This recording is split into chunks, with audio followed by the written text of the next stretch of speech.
7.5 exercise बहुत आसान है बाकी एक्सरसाइजेस के निस्बत, क्योंकि इसमें हमने सिर्फ 3 फार्मूला यूज़ करने हैं। अगर हमें स्टेटमेंट की समझ आ जाती है तो ये क्वेश्चंस बहुत आसान हो जाते हैं। तो हम क्वेश्चन नंबर 1 और क्वेश्चन 2 दोनों सॉल्व करेंगे। क्वेश्चन 2 स्मार्ट सिलेबस में नहीं है, लेकिन इससे फ़ायदा ये होगा कि आप MCQs अगर कोई आ जाता है वो भी सॉल्व कर सकेंगे, और कोई अनसीन अगर क्वेश्चन आता है तो आपकी प्रैक्टिस होगी, आपको पता होगा किस तरह से इसको सॉल्व करते हैं। क्वेश्चन नंबर 3 और क्वेश्चन नंबर 4 भी हम इसी लेक्चर में सॉल्व करेंगे। फर्स्ट ऑफ ऑल हमने यहाँ पर एक प्यारी सी पिक्चर ड्रा की है उस शख्स की जो इस वक्त वीडियो देख रहा है। आपको नहीं कहा, वैसे जो वीडियो देख रहा है उसकी बात हो रही है। क्वेश्चन की स्टेटमेंट को हम देखते हैं। देखिए क्वेश्चन में क्या लिखा है, find the angle of elevation of the sun if a 6 feet man cast a 3.5 feet shadow. 6 feet man की बात हो रही है, तो यहाँ पर मैंने एक पिक्चर ड्रा की, और ये जो हाइट है, ये जो आपकी हाइट है, ये कितनी है, 6 फीट। तो यहाँ पर मैं लिख देता हूँ 6 फीट।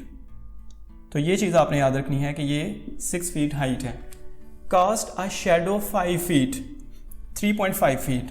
अब यहाँ पर अगर सन है तो इस शख्स का शैडो बनेगा। शैडो यहाँ पर आता है, हमें पता है ज़मीन के ऊपर शैडो बनेगा इसका।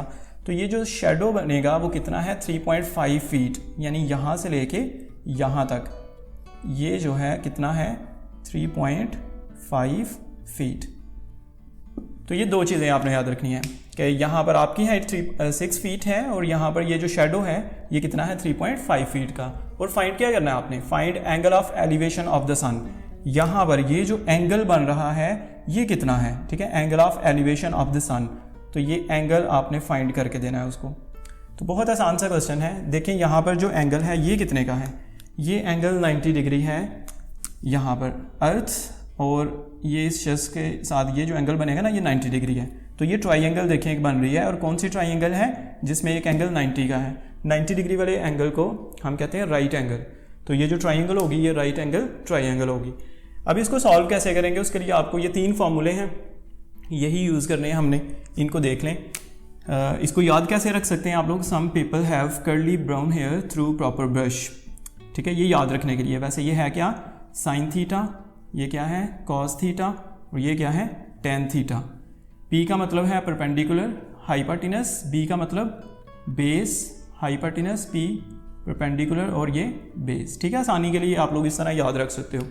तो ये 3 फार्मूले आपको याद होने चाहिए, साइन, कास और टेन के। यहाँ पर आते हैं, देखें जो ट्राइंगल होती है ना उसमें यहाँ पर 90 के जो सामने वाली साइड होती है, इस साइड को हम कहते हैं हाइपोटेनस, ठीक है, ये जो साइड है। और ये जो थीटा के सामने बिल्कुल ये वाली जो साइड है इसको हम लोग नाम देते हैं परपेंडिकुलर, और जो बाकी रह जाएगी इसको हम बेस का नाम दे देंगे। तो हमने फाइंड क्या करना है, ये वाला एंगल फाइंड करना है। तो इस एंगल को आप लोग नाम दो थीटा का। तो आप देखें यहाँ पर आपके पास ये बेस 3.5 फीट है, और आपके पास ये हाइट कितनी है, 6 फीट, और यहाँ पर ये जो हाइपोटेनस है ये हमें गिवन नहीं है, तो नहीं हमें चाहिए भी नहीं है, उसने पूछा भी नहीं है, उसने सिर्फ थीटा की वैल्यू। तो हमारे पास एक बेस है और एक परपेंडिकुलर है। जस्ट इन तीनों फार्मूले में से ये देखें कौन सा फार्मूला लगा सकते हैं। इसमें देखें परपेंडिकुलर और हाइपोटेनस है, तो ये नहीं लेंगे क्योंकि हाइपोटेनस हमारे पास नहीं है। बेस हाइपोटेनस, इसमें भी हाइपोटेनस की वजह से इसको चूज़ नहीं करेंगे। टेन वाले में देखें परपेंडिकुलर और बेस, तो यहाँ पर भी हमारे पास क्या क्या है, परपेंडिकुलर और बेस। तो हम लोग वो लास्ट वाला फार्मूला यूज़ करेंगे। तो यहाँ पर क्या लिखते हैं, टेन थीटा किसके इक्वल है, perpendicular over base. Values put कर दें इसमें। परपेंडिकुलर देखें, परपेंडिकुलर कितना है 6, बेस कितनी है 3.5, और टेन थीटा जो है वो एज इट इज़ यहाँ पर लिख देते हैं। अब हमने फाइंड क्या करना था, थीटा। अगर हमने थीटा फाइंड करना है ना तो टेन को आप इस साइड पर लेके आए, तो थीटा किसके इक्वल आ जाएगा, टेन इनवर्स 6 ओवर 3.5। अब हमने कैलकुलेटर पे डायरेक्ट इसको सॉल्व करना है। टेन इनवर्स 6 ओवर 3.5 लिखें कैलकुलेटर के ऊपर, तो चेक करें हमारे पास क्या आंसर आएगा। तो ये आंसर आ रहा है 59.74, ठीक है। यहाँ पर हम लिख देते हैं 59.74, और हमने थीटा फाइंड किया ना तो ऊपर क्या लिख देंगे, डिग्री। और अगर आप लोग इसको डिग्री और मिनट में चेंज करना चाहते हैं तो वो भी कैलकुलेटर के ऊपर ऑप्शन होता है। अब जस्ट एक बटन यहाँ पर क्लिक करते हैं और ये डिग्री चेंज हो जाएगा। ये कैलकुलेटर पे आ रहा है 59 डिग्री 44 मिनट और 37 सेकंड, ठीक है। आप इन दोनों में से कोई भी आंसर चूज़ कर सकते हैं, दोनों ही ठीक हैं। अब हम लोग क्या करते हैं, नेक्स्ट क्वेश्चन को देखते हैं। वो भी बिल्कुल आसान सा है। इसमें देखें a tree cast a 40 metre shadow. तो यहाँ पर हमने सबसे पहले तो एक ट्री बनाया और इस ट्री का जो शेडो है ना ये कितना है 40 मीटर। तो मैं यहाँ पर लिखने लगा हूँ ये 40 मीटर है। When the angle of elevation of sun is 25 degree, इस दफ़ा उसने खुद बता दिया है एंगल ऑफ एलिवेशन कितना है। Angle of elevation 25 degree. Last question में हमें एंगल फाइंड करने के लिए कहा था जो 59.74 था। इस दफ़ा एंगल उसने खुद बता दिया है 25 डिग्री है। देन फाइंड क्या करना है हाइट ऑफ द ट्री, यानी ये जो हाइट है ये आप लोगों ने फाइंड करके देनी है। और आपको पता है ये क्या होता है, ये हमारे पास क्या है परपेंडिकुलर, ठीक है, ये आपने फाइंड करना है। और ये देखें यहाँ पर एंगल कितना बनेगा 90 का एंगल है, मतलब ये राइट ट्राइंगल है। तो हमारे पास बेस मौजूद है और परपेंडिकुलर फाइंड करना है। तो देखें कौन सा फार्मूला है जिसमें बेस और परपेंडिकुलर हो। तो हमने पहले भी देखा था बेस और परपेंडिकुलर, ये वाला फार्मूला ही लगेगा, बाकी दोनों यूज़ नहीं कर सकते। तो क्या लिखना चाहिए यहाँ पर, हमें फार्मूला लिखते हैं यहाँ पर tan थीटा किसके इक्वल है, परपेंडिकुलर ओवर बेस। tan की जगह पर tan लिखें, थीटा की जगह पर आप लिखें 25 और परपेंडिकुलर कितना है वो तो हमने फाइंड करना है, तो उसकी जगह पर परपेंडिकुलर रहने देते हैं।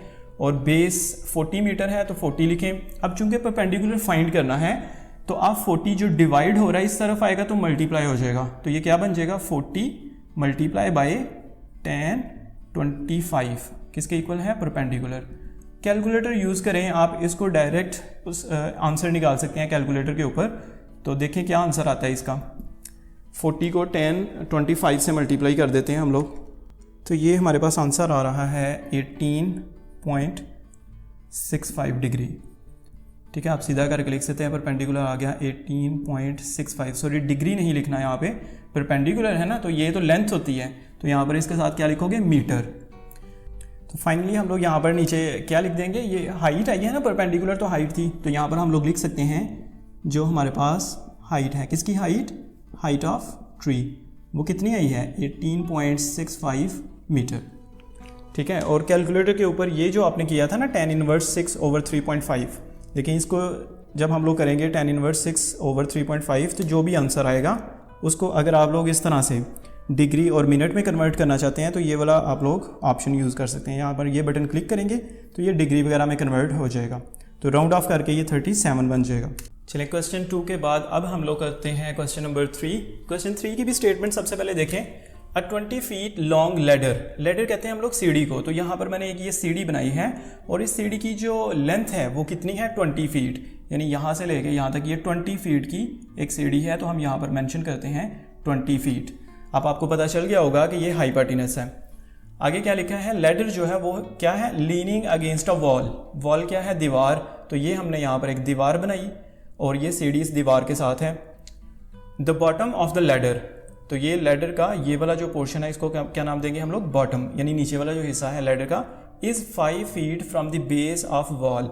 तो ये नीचे वाला हिस्सा वॉल की ये जो बेस है उससे कितने फासले पे है, जो डिस्टेंस है उनका कितना है 5 फीट, यानी ये 5 फीट है, यानी यहाँ से लेके यहाँ तक, तो ये 5 फीट है।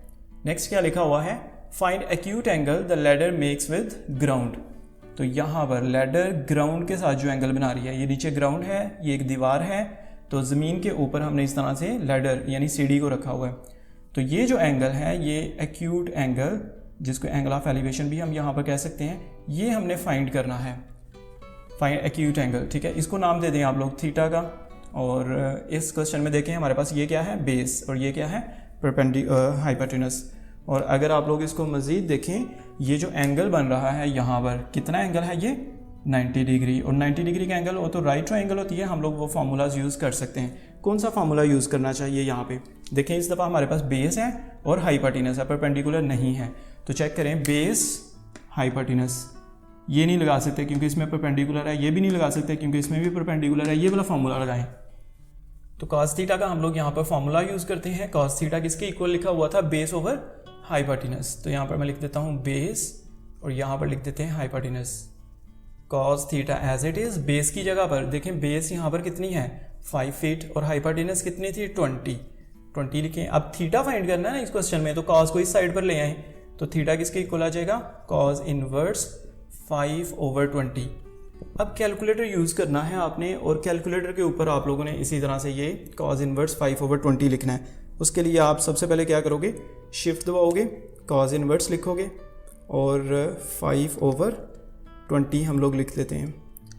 ये हमारे पास जो आंसर आएगा वो आ रहा है 75.5 और ऊपर क्या लिख देते हैं, डिग्री। अगर इसको मिनट वगैरह में कन्वर्ट करना है तो सिंपली ये वाला बटन आप क्लिक करें यहाँ पे, तो 75 डिग्री 31 मिनट और हम कह सकते हैं 21 सेकेंड। तो ये हमारे पास आंसर आ जाएगा। क्वेश्चन नंबर 4 की स्टेटमेंट में देखें, यहाँ पर लिखा है the base of rectangle is 25 feet. तो ये रेक्टेंगल है, ये उसकी क्या है, बेस। तो यहाँ पर मैं लिखने लगा हूँ 25 feet and it's height is 13 feet. तो ये जो हाइट है ये कितनी है, 13 फीट है।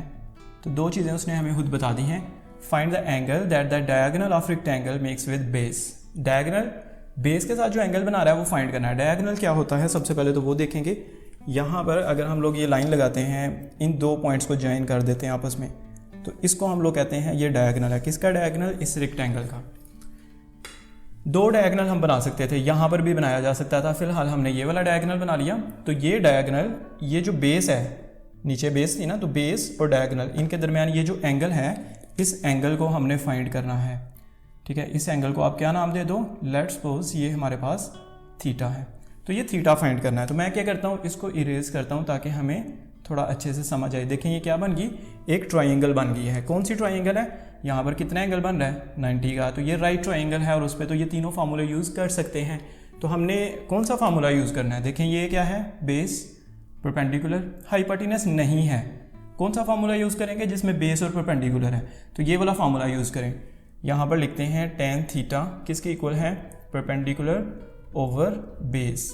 वैल्यूज़ इसमें पुट करें, परपेंडिकुलर की जगह पर 13 और बेस हमारे पास कितनी है, 25। tan theta as it is. Theta find करना ना हमने, तो tan को इस साइड पर लेके आए, इस साइड पर आएगा तो tan इनवर्स 13/25। कैलकुलेटर यूज़ करें, tan इनवर्स 13/25 हम लोग करते हैं। तो शिफ्ट दबा के tan लिखें और 13/25 करते हैं, तो ये हमारे पास आंसर आ रहा है 27.47 और इसके ऊपर आपने लिख देना डिग्री। और अगर आप लोग इसको मिनट में कन्वर्ट करना चाहते हैं तो सिंपली इसको प्रेस कर दें, ये बन जाएगा 27 डिग्री 28 मिनट और 28 सेकेंड। ठीक है, इस तरह से ये वाला क्वेश्चन भी कंप्लीट हो जाएगा।